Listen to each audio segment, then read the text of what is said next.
Olá, queridos e amados, vamos dar continuidade às exposições bíblicas que temos realizado na primeira epístola do apóstolo Paulo à igreja em Tessalônica. Hoje nós vamos meditar no versículo 3 do capítulo 2 de 1 Tessalonicenses, que diz assim: Pois a nossa exortação não procede de engano, nem de impureza, nem se baseia em dolo. Amados, lembremos que na nossa penúltima reflexão, nós vimos Paulo fazendo uma narrativa concernente eventos que aconteceram na primeira cidade da Macedônia, chamada Filipo. Agora, no versículo 3 e no versículo 4, o apóstolo Paulo vai falar de um comportamento que é oriundo, única e exclusivamente da palavra de Deus. Quando nós pensamos na questão da epistemologia, do processo antropológico, o homem sempre é mau.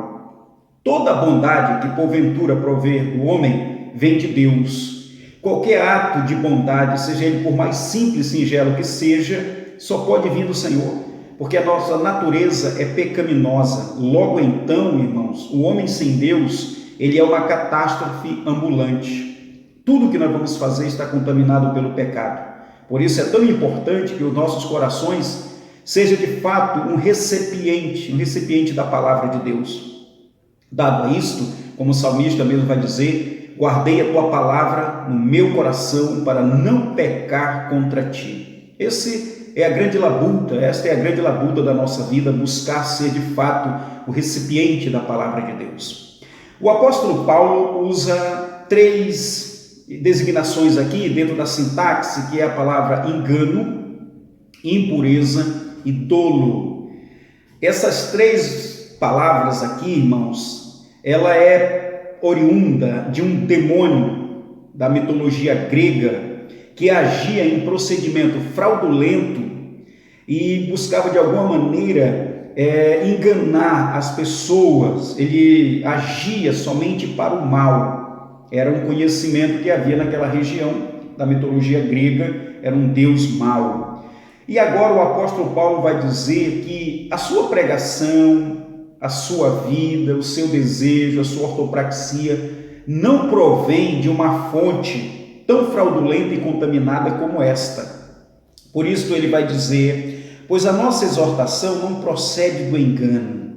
A fonte de toda a pregação, as diretrizes de toda a pregação emana do trono de Deus, do altar do Senhor, da fonte da vida.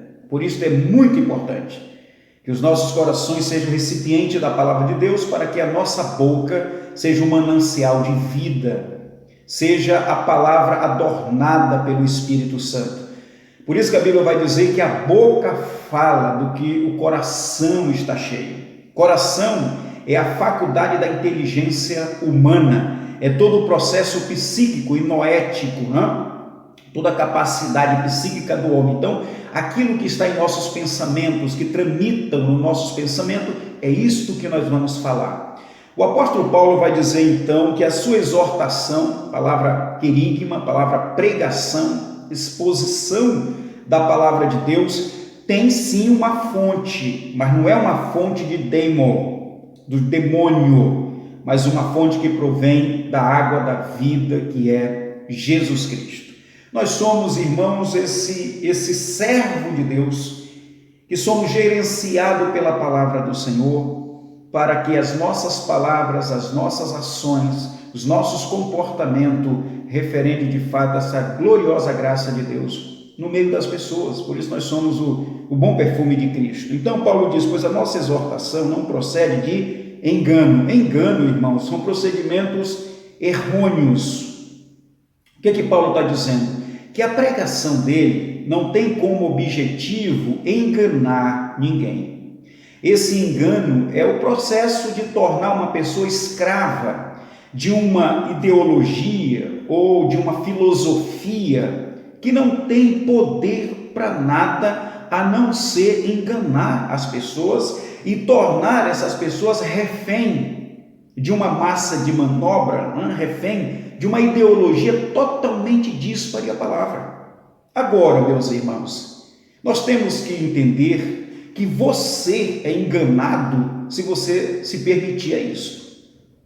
Por isso que a igreja em Bereia, os bereanos, eles eram muito criteriosos concernente à dissertação da palavra de Deus. Hoje nós vemos muitas pessoas sendo ludibriadas por falácias, por tipo de ensinos que provém de demônios e não da palavra de Deus. E desta maneira essas pessoas começam a se tornar escravas. Então Paulo diz, olha, a nossa pregação não tem como objetivo enganar vocês. Dizer uma coisa que não é verdade, que não procede de Deus.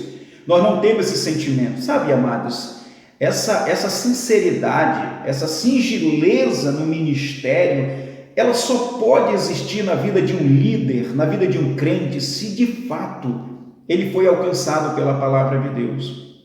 Porque senão, irmãos, nós vamos usar do evangelho para extorquir as pessoas. O que existe de fanfarrões usando a palavra de Deus para enganar, meus irmãos, você há de concordar comigo que não são poucos, não. Poucas pessoas, não são poucas pessoas que usam o evangelho. Até então, meus irmãos, o que tem de gente milionária, riquíssima, extorquindo as pessoas, tornando essas pessoas massa de manobra, usando o quê? A fé dessas pessoas. Então Paulo diz, olha, esse não é o nosso objetivo. Nós não estamos até aqui, ou não viemos aqui, com o objetivo de simplesmente ter popularidade, ou escravizar as pessoas com um ensino e com uma teologia que não seja do Senhor. Nós não somos esse Deus aqui reconhecido no meio de vocês, da mitologia grega, que é malicioso. Nós não temos esse objetivo. A outra questão é impureza, a falta de limpidez. Essa pureza que o apóstolo Paulo fala aqui, irmãos, é o processo da propagação do ensino no que tange o perdoar do pecado. Ou seja, Paulo está dizendo que a mensagem que ele está pregando não é uma mensagem que não tenha poder de limpar, de purificar. Pelo contrário, a palavra de Deus é o poder para a salvação de todos aqueles que crêem.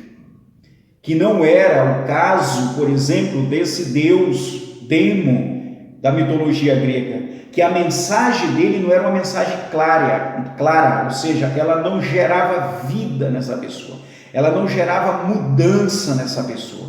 Meu irmão, se você conhece alguém que fala do evangelho, que congrega em um ambiente, nunca mudou, há alguma coisa errada. Ou ela não está ouvindo o evangelho como é de fato, porque o evangelho é o poder de Deus, ou então ela quer se deixar ser enganada. Então Paulo vai dizer exatamente isso ainda aí no versículo 3, nem de impureza, não é um evangelho, não é uma pregação mesclada, aglutinada de vários segmentos filosóficos, uma aglomeração de pensamento e de legalismo. Paulo diz, não. O evangelho é límpido, ele é puro, ele é suficiente e ele é único e exclusivamente que provém do trono da graça de Deus. Esse é o objetivo do apóstolo Paulo. Esse é o compromisso do apóstolo Paulo. Pregar um evangelho que não seja de procedência errônea, pregar um evangelho suficiente para perdoar os seus pecados. Meus irmãos, se o nosso objetivo de ensinar, se o nosso objetivo em pregar a palavra de Deus não seja para você ser melhor, não seja para você ser alcançado pela misericórdia de Deus, que valor tem essa pregação? Qual o objetivo de um pregador que foi alcançado pela palavra de Deus, a não ser que você seja alcançado também e seja purificado dos seus pecados? Esse era o sentimento do apóstolo Paulo. Era por isso que ele se desbravava, era por isso que ele lutava, era por isso, meus irmãos, por isto que ele passava por tanto problema na vida, porque ele queria que os seus ouvintes recebessem de fato uma mudança na sua vida. Terceiro, ele diz que o evangelho dele, olha, não provém de dolos, olha, nem se baseia em dolo. A palavra dolo, apate, é a palavra grega para dolos, irmão. Apate é agir com fim criminoso, é um procedimento fraudulento, ou seja, O final de tudo isso, ou seja, o desejo do fraudulento é te prejudicar. É um ato criminoso. A pessoa não tem responsabilidade nenhuma. A gente vê isso, irmão. A gente vê hoje tipo de pregações, movimentos que não tem responsabilidade nenhuma com a tua vida, só com dinheiro, que é a questão da fraude, é extorquir as pessoas, tirar vantagem das pessoas. E Paulo diz que a sua ministração não visa, até então ele vai dizer para esses irmãos aqui, que ele poderia até ter pedido dos irmãos ajudas financeiras para a questão do missionário, para o trabalho missionário. Ele vai dizer, olha, dada a situação aí, eu me abneguei disto, pelo bem do ministério. Nós temos um sentimento como uma mãe tem um sentimento pelo filho. Isto é o ministério.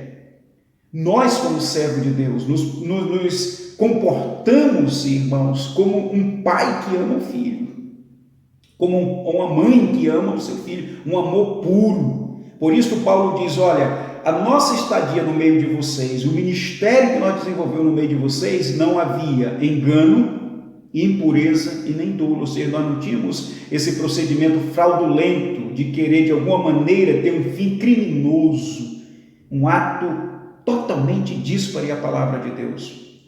Resumindo e fazendo uma aplicação, meus irmãos, o crente verdadeiro, ele não age com fraudulência, com erroneidade, nem com fraude.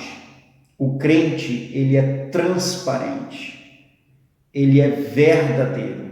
Aquilo que ele faz tem como cunho agradar o Senhor nosso Deus. Sermos de fato instrumento nas mãos do Senhor. Que assim seja a minha e a sua vida. Que Deus te abençoe, meu amado, e até a próxima reflexão em nome de Jesus.